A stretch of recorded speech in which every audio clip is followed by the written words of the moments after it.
After the wild roller coaster that was the Clippers' Game 7 collapse, you'd think we'd seen peak NBA drama.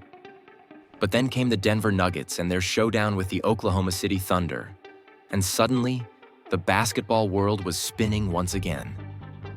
In what may go down as the most emotionally charged, nail-biting, and ultimately bewildering series of the playoffs, the reigning champions found themselves ousted in 7 games by a young Thunder team that wasn't supposed to be this good this soon. What's most astonishing is not just the result, it's the way it happened. The Nuggets were up. They were in control. Then somehow, they weren't.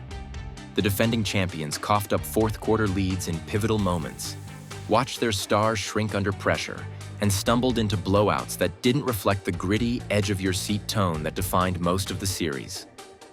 And when the final buzzer sounded in Game 7, the story was clear. The Nuggets, for all their firepower, depth, and experience, simply weren't good enough when it mattered most. Let's break it down.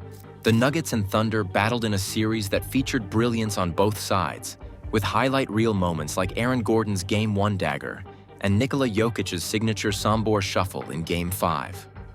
But despite Denver hanging tight for large chunks of the series, and even outscoring Oklahoma City in the 5 non-blowout games, the narrative was dictated by 2 absolute meltdowns, Game 2 and Game 7. And there's one name that kept surfacing in those blowouts: Scott Foster. Yes, the infamous official once again found himself at the center of a postseason controversy. Foster officiated both of the Thunder's lopsided wins, and it was clear they took full advantage of the physical leeway afforded by the refereeing crew. Denver, on the other hand, flinched. The Nuggets committed 21 and 23 turnovers in Games 2 and 7, respectively, an unforgivable stat at this level, while the Thunder turned it over just 9 and 10 times. Denver looked for whistles that never came. Oklahoma City looked for blood. And they found it.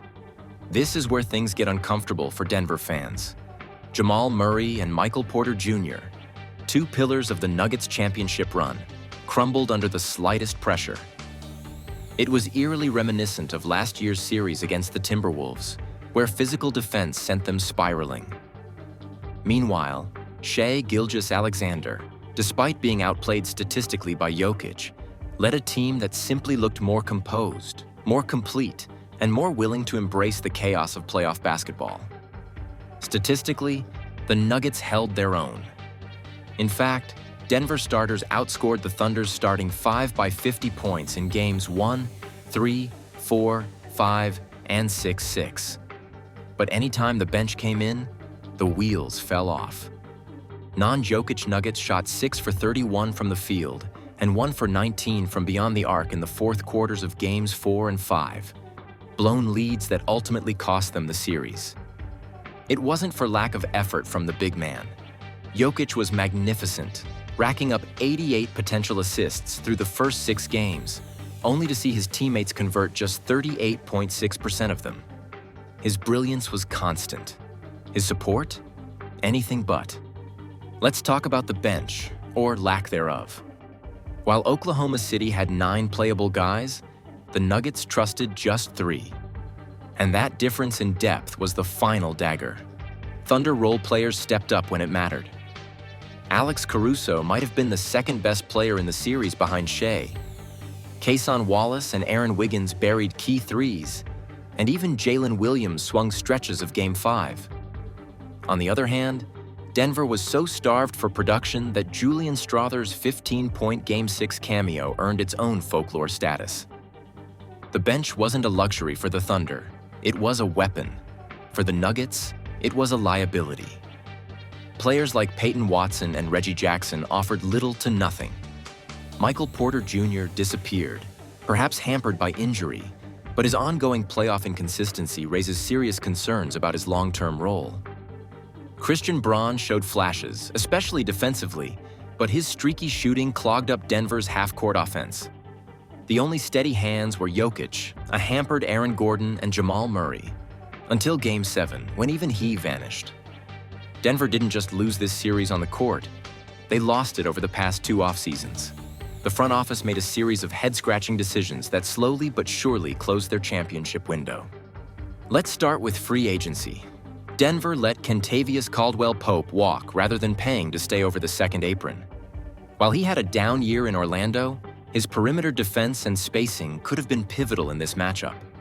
Instead, that cap space went to Dario Saric and Reggie Jackson, both of whom were unplayable by mid-season. Then came the draft. 3 second-rounders in 2023, 3 swing and misses. Julian Strawther, Jalen Pickett, and Hunter Tyson all failed to crack the rotation consistently. This wouldn't be such a big deal, except Denver's future-proofing strategy relied on at least one of them becoming a contributor. And don't forget the baffling Zeke Naji extension. 4 years, $32 million, for a guy who didn't see the floor when it counted. The money tied up in his deal could have been used in trades or to chase real contributors. Instead, it's dead weight. Even worse, Denver had the chance to swing big. According to reports, they explored a Paul George trade last summer but refused to part with Braun, Strawther, or Watson. Let's be clear, George may be aging, but replacing MPJ with PG-13 might have tipped the scales in this series. It's a what-if that's going to haunt the front office for a long time. Sue, what now? Calvin Booth's vision was clear. A long-term dynasty powered by young, cost-controlled role players and sustained Jokic brilliance. But the reality? That vision has crumbled. Booth is out. So is Malone. And the franchise now enters the most uncertain offseason of the Nikola Jokic era. The good news? David Adelman, who took over after Malone's exit, coached well enough in the postseason to likely keep the job. But the roster around him must change. The Nuggets can't rely on player development timelines anymore. They must build a team for next season, not for 2028. No more punting on depth, no more hoarding picks, no more treating Jokic prime like it's infinite. This is a team that had the best player in the world, home court advantage in 2 of the 7 games, and a chance to go back-to-back. And they let it all slip away. Denver's exit was brutal, but it wasn't random. It was the result of systemic missteps, roster fragility, and a lack of urgency. Oklahoma City didn't win this series with overwhelming talent. They won it with numbers, toughness, and a belief in every player that stepped on the floor. Denver? They waited for a whistle, waited for a spark, waited for someone other than Jokic to show up. And when no one did, they crumbled. It's not enough to have a generational talent anymore. You need a roster that breathes with him. You need a front office willing to be bold. And you need teammates who rise in the fire, not shrink from it. The logical starting point is a potential Michael Porter Jr. trade. Murray and Gordon, for all their flaws, aren't easily replaceable. Murray's injury history makes his trade value murky. Gordon's impact is inseparable from his connection to Jokic. You don't trade guys like that unless you're desperate. And Denver isn't there yet. That leaves Porter. He's still on a 25% max, and as much as Denver may like him, he doesn't make the same basketball sense anymore. In April, Jake Fisher reported that the Kroenke family might be reluctant to move Porter because of his ties to their alma mater, Missouri. Kroenke denied it, but sentimental decisions don't keep teams in contention. Still, trading Porter is risky. He's Denver's most frequent three-point shooter on a team that's already allergic to taking them. The Nuggets' spacing problems are structural. Moving Porter might make them worse unless it's part of a broader fix. But his $38 million salary is their best shot at turning one guy into multiple rotation pieces. And at just 26, some team will talk itself into him as a shooter with upside in a system that doesn't orbit a heliocentric genius. If Denver was interested in Paul George a year ago, it's fair to wonder if they'd explore Kevin Durant now. Matching Durant's $54 million salary wouldn't be easy. But it's not impossible. Porter's contract is the foundation, supplemented by some of the young talent Denver's front office has bet on. Their 2031 unprotected first-rounder would almost certainly be in play.